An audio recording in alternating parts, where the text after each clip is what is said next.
If you have been sexually assaulted, it's important to remember that it was not your fault.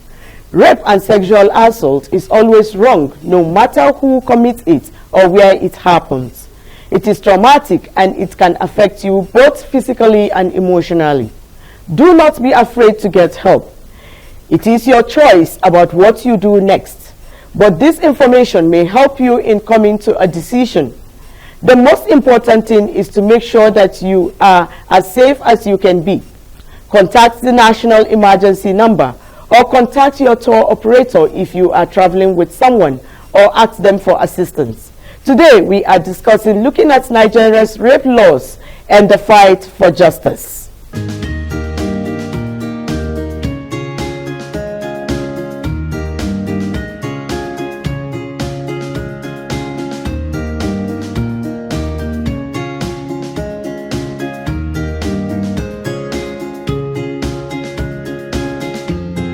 Okay, you are welcome to the program Feminine Affairs. Like I earlier told you, today we are looking at how to get justice peradventure you are raped. Some people just go into silence without finding help, without seeking help on what next to do. Today I have somebody with me, a human rights activist. You'll be surprised we have a man in the house on Feminine Affairs.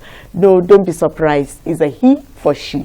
And he's going to teach us and tell us what to do in case you are raped. I'm talking about Comrade Gerald Kachi. Kachi, you're welcome to the program. Thank you for having me. Okay.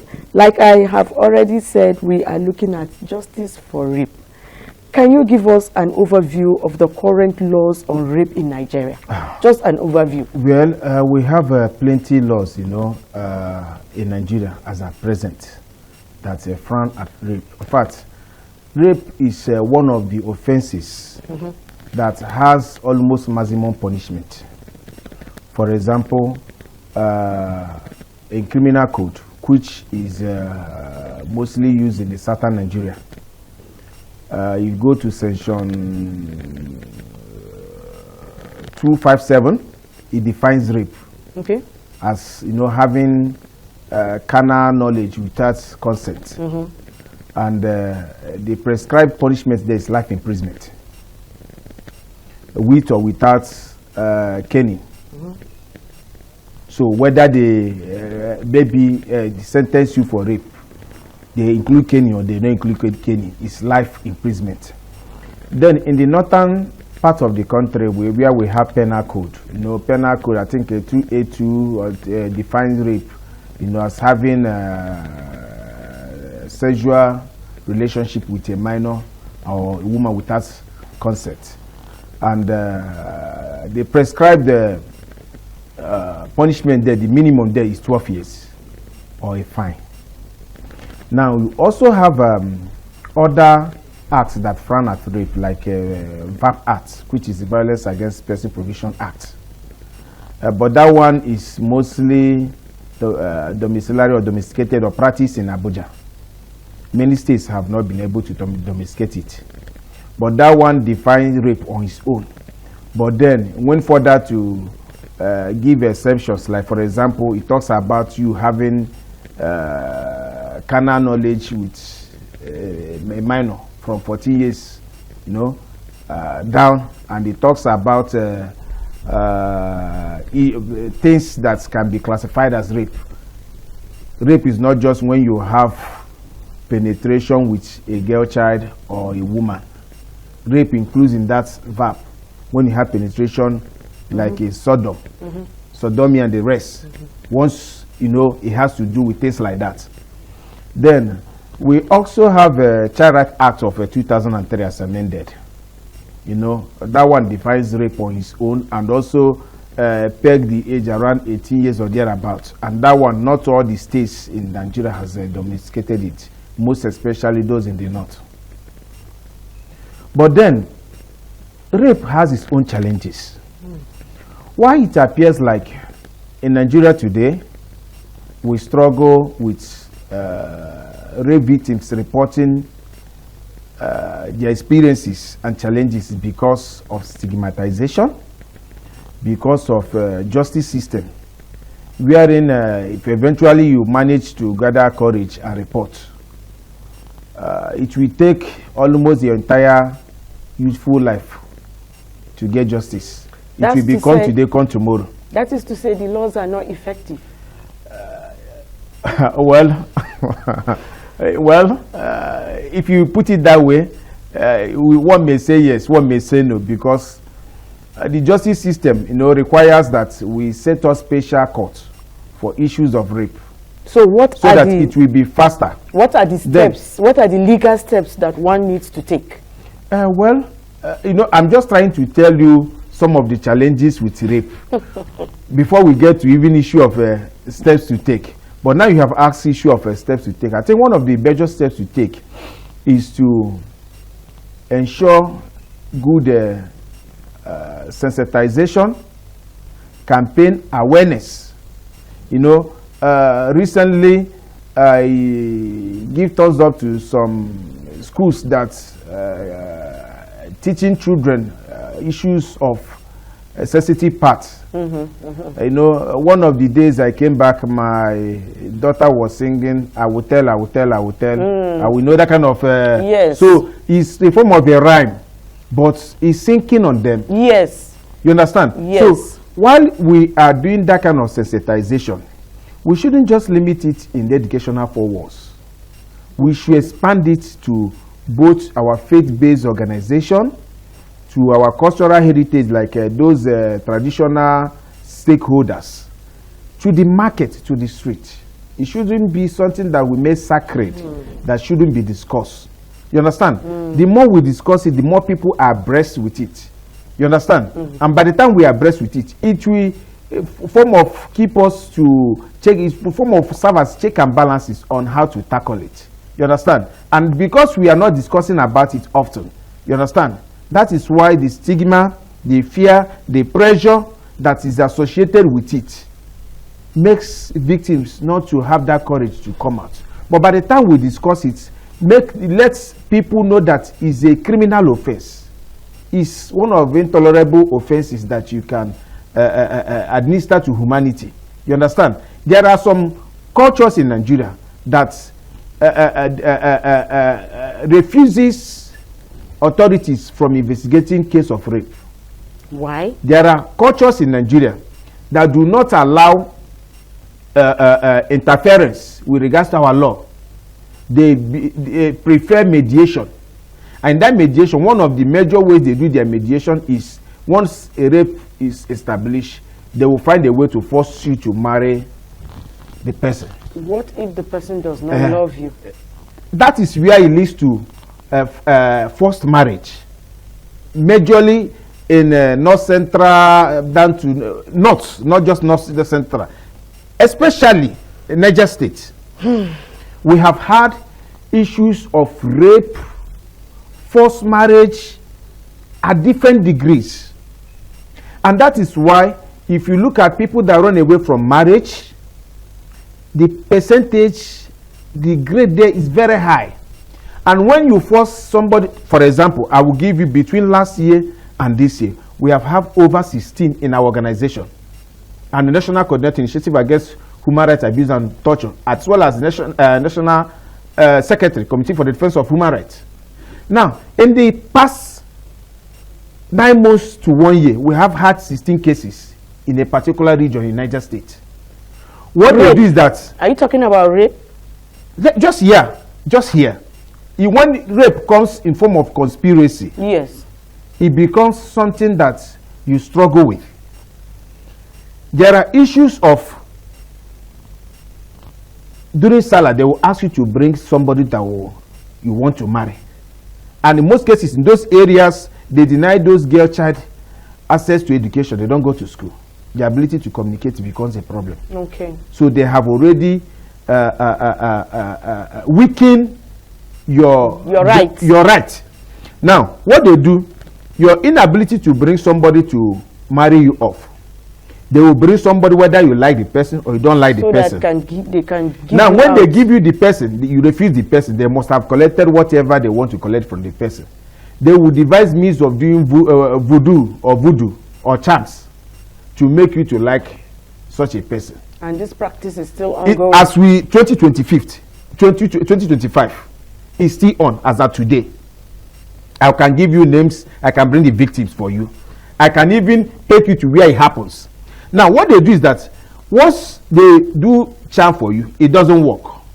They will pin you down in one of the vigilant groups there and make the man to be coming at night to be forcing himself, to be raping you, not even forcing himself on you until you get pregnant. And that is why, in some cases, when those ladies, after they must have given birth to 1 or 2 as a result of rape, and they find, because what they do there, once you give birth up to 2 times, they believe you can go anywhere again. Yes, so they have subjected you to your fate. But there are some ladies that muster courage, they will run away, they've never returned to that community. Some that will not run away will devise means of either killing the man and killing themselves. So that's how bad it is. Now, the one of the chief custodian of those areas, the chiefs in that community, we have spoken with him. He said that he condemned it. There is a particular village that practices. They have talk as Emirates. And what is the legal system doing in a case like this? Well, just like I said, communities that refuse to accept authorities mediating in situations like this, and they have backup, either at the rank and file, using religion to cover such things, they are numerous. If you recall, some time ago, I think early last year, the former Minister for Women Affairs had similar challenges. That is Barrister Uju Kennedy. Yes. With regards to his encounter with the Speaker of that state. Okay. Eventually, they had understanding. But similar thing that made her to raise alarm, as that we talk now, 3 ladies have run away from that community. Because of the fear of being forced into yes. such marriage in a situation you understand? like that. So there are organizations that work with us closely to see how they, rescue these ladies. National Human Rights Commission is helping, but at that state's office, there are some people that collaborate with them. You come forward, they will, once they see you coming forward and kicking against such practice, they will appear to you that they are with you. But by the time you leave, you go back to Abuja or you go back, things that you will hear will even break you. Now the question is it that the parents does not have the means of taking care of the girls, giving them education, or they just want to give them out for marriage? Is there any benefit they derive in giving them out for marriage? They believe that women do not have rights. When you talk about gender equality, gender balance, and the right of a girl child, a woman, is almost close to zero there. They believe the only thing that women are meant to do is just for reproduction and maybe for pleasure satisfaction. You understand? Yes. Now, it's only the educated ones that manage to train their girl child. Poverty is part of it. Wickedness is part of it. You understand? And they claim that it's their tradition over the years, that you can't change it. We have made an attempt to speak with the House of Rep member representing their constituency. Made an attempt to speak with the senator representing. It's just dilly-dally because they fear that if they put all their body and weight behind our advocacy, our fight, it will make them to lose the election. So you see, interest comes in. They are now trying to protect their own interest. Their political career. If they tamper with it, yes, they will affect them. Yes. So I think we have been doing a lot of campaign, and this is where I give maximum thumbs up and appreciation to this station, ITV, for giving a voice to this. If other stations can emulate what you guys are doing, and begin to encourage, victims to come out. Yes. Begin to, speak against rape, inequalities, especially against girl child and the women. So what then can be done to improve the enforcement of rape laws to ensure justice for survivors? What can we do to improve, to bring this law into existence? The laws are there. Yeah. But should I use the word they are not effective or they are not being implemented? I think one of the things that has kept us to where we are is robbing Peter to pay Paul. Of course. I agree with that. You know, a situation where in one part of the country you make this particular thing a criminal offense, you prohibit it. In the other part of the country, it can work. It's one of the fundamentals.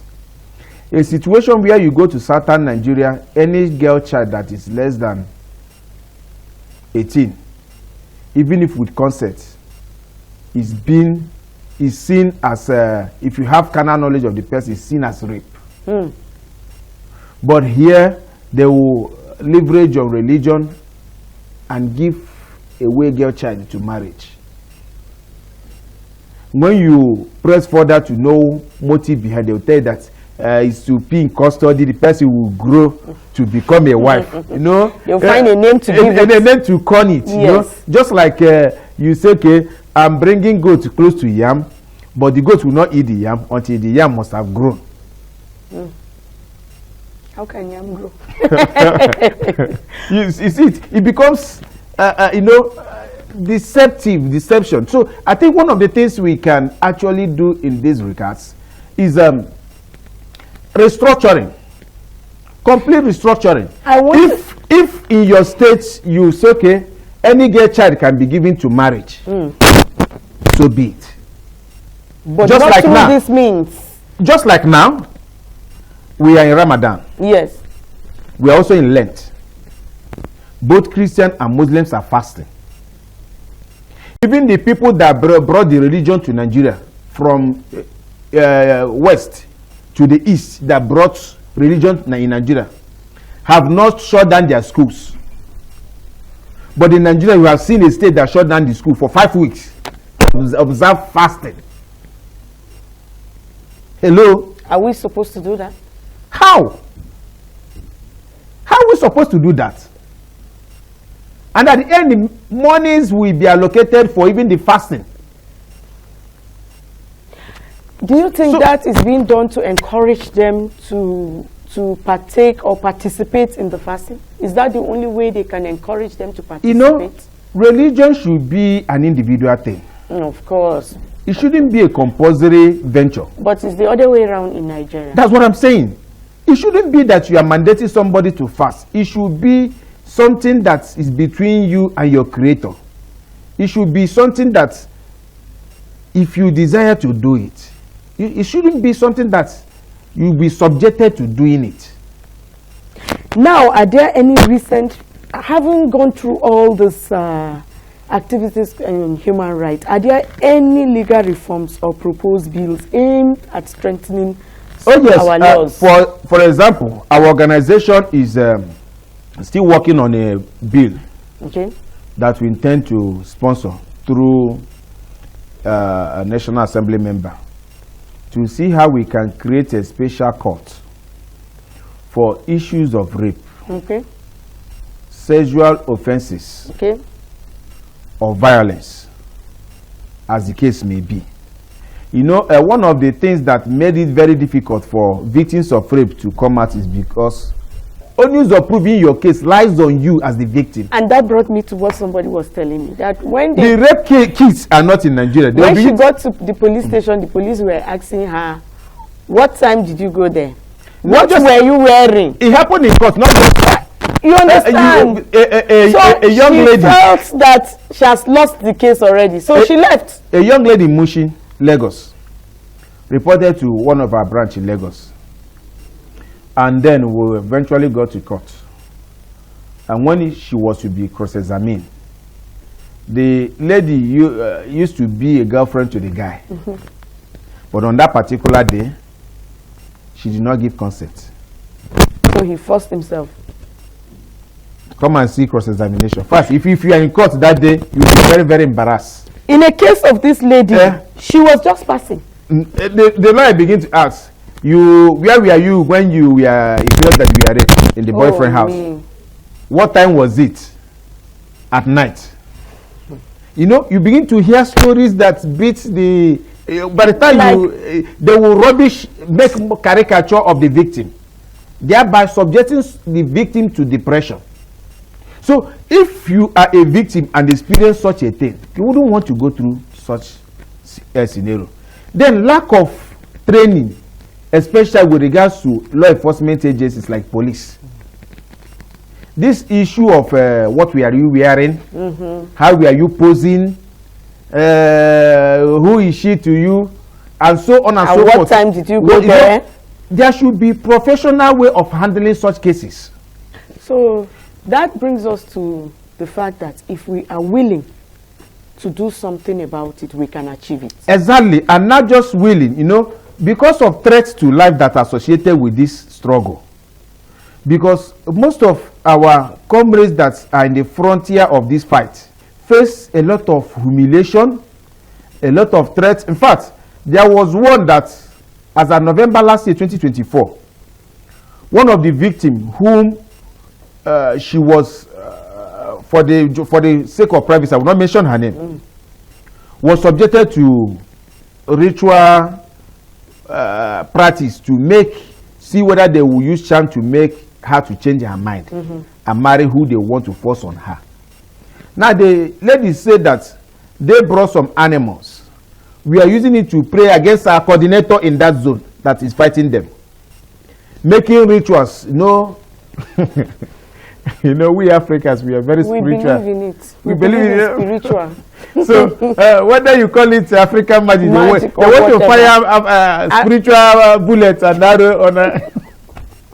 So when she finally escaped, because she escaped, I ran away from them. She finally saw our coordinator say, Abdul Kadir, you are still alive with all this juju. I was already crying for you, that thinking that whenever I recover from this, you must have, they must have buried you. So it's laughing, but then it's the realities we face. If they try spiritually, they cannot get you. They attempt physically. How many times have they traced our coordinator there? They use both vigilante, they use locals. But because he's very smart, whenever they come for him, he will come to Abuja. We either reinforce or put a call, letting them know that we know what they are doing. Of course. So it becomes a battle of the blue sea and the devil.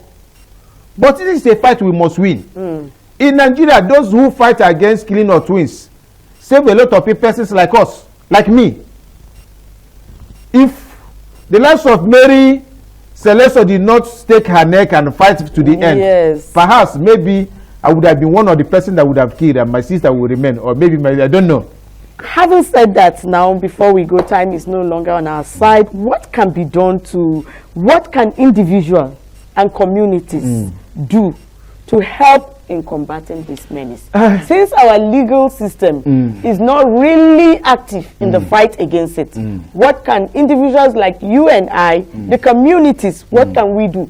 Do we need to take like a sermon, or what do I say to them, or where do we start the fight from? Yes, this is where a lot of work needs to be done. In fact, the work is so enormous. It's cumbersome. There was a particular week we were going from market to market with a speaker. Awareness. I came back from that journey. I became more darker because of sunburn. I developed malaria and typhoid. The water you drank, the environment, everything. The stress at a point, it nearly caused problem in my home. So this is where awareness needs to come in. Sensitization in the language they understand. Yes, while we are doing this, we can take it to the locals. Ensuring that once they go for prayers in any of the religion where their faith is, it should be treated. We should let even the faith-based organization leaders know that it's a criminal offense. You don't even need to abate or try to cover or protect it. If it's possible, create a unit, create a department in your mosque, in your church, in wherever you worship, for the purpose. It shouldn't be a spiritual thing or counseling thing. Then, the same way we battle stigmatization with regards to HIV, battle it against even COVID-19, Yes. battle it against this one they say is monkey and so on and so forth. Monkeypox. Both monkeypox and there's Ebola. Ebola. And so on and so forth. We can battle it. Make it a criminal offense if it's stigmatized with somebody that is a victim of rape. Make it a public thing that whoever that is, these stringent measures, you know, in trying to prove rape case should be reduced. Well, viewers, that's the much we can take, but I promise you we are going to have Comrade Gerald Kachi back. He's a human rights activist, and in case you want to share some of your problems with him, he's a human rights activist. His ears are open to hear that which you are willing to share with him. Until we come your way again, same time next week, I am Juliet Dengiwa. Bye for now.